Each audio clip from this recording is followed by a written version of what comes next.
Greetings! This is Septum Sin, and we're back with Septum Sin versus the World. We're going to do a little bit of a different thing this time with the pickups.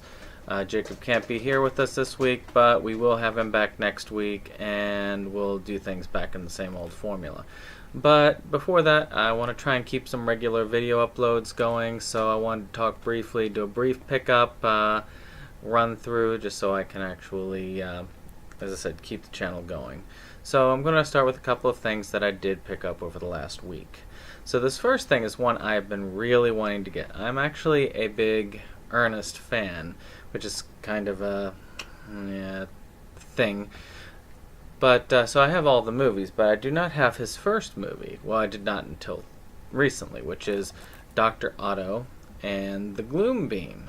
Now, this movie, I don't know a lot about it other than it is the first time that you actually see Ernest. First time he does that alien creature thing with the hands on the head. It is actually one of those things I have been wanting to see for a long time. I'm hoping to watch this relatively soon, and I am, well, very much looking forward to this as an Ernest fan. This is not an easy, cheap buy. I got lucky, somebody was offering it new on Amazon for 20 bucks. You keep something on for a long enough time, sometimes somebody will let it go for a little bit cheaper. But you gotta watch out, sometimes you get fooled. One time I tried buying this and they sent me something, well, completely different. Alright, well that's the first one there. So, next up, from Disney, from like a little add-on item as a Amazon item, Flight of the Navigator.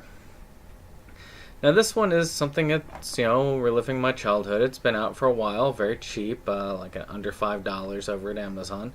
And this is one of those nice movies from most of our childhoods, or most of us that were in my generation, the 80s, 90s. You've got the kid finds something alien, something cool happens, kid has an adventure, learns a lesson, the end, that sort of thing. I really did like this a lot as a kid. I'm not sure how well it's going to hold up as an adult, but I am looking forward to watching this another time. So the next time I actually have been moving on to collecting some Adventure Time. I'm going to talk a little bit more about that in the next pickup video. But I picked up these two mini movies, Stakes and Islands. I'm not 100% certain. Everything I've read says that these are actually separate from the real Adventure Time series. The series actually turned me off at first because the animation style, well, it still turns me off a little bit.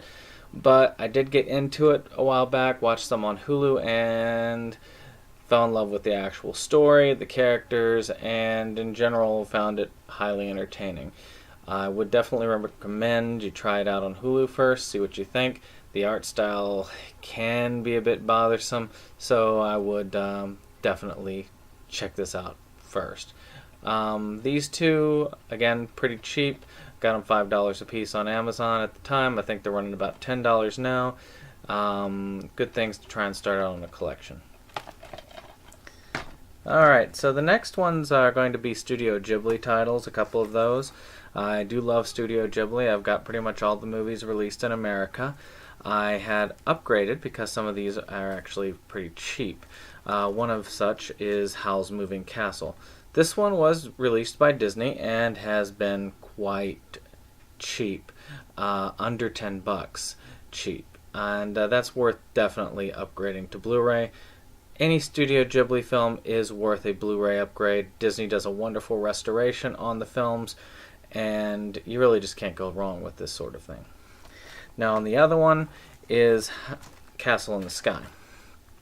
Now, Castle in the Sky is a little bit different. I have to keep my original copy of Castle in the Sky just because that copy was not released by Disney.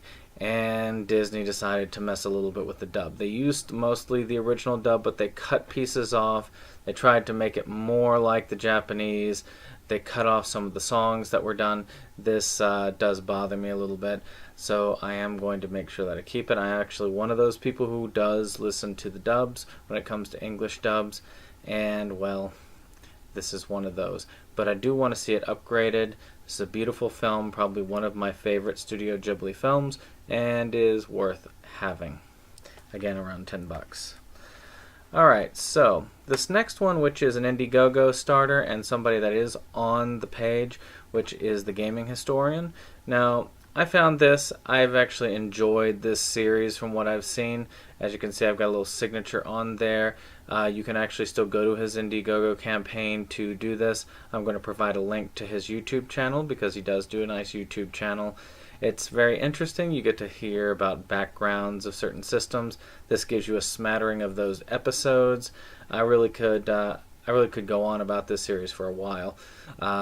Shows like him, Angry Gamer, things like that. It's really something that you should check out if you like gaming, if you like to know where things came from, if you like those old how-to or how it's made type series. These are actually very good videos.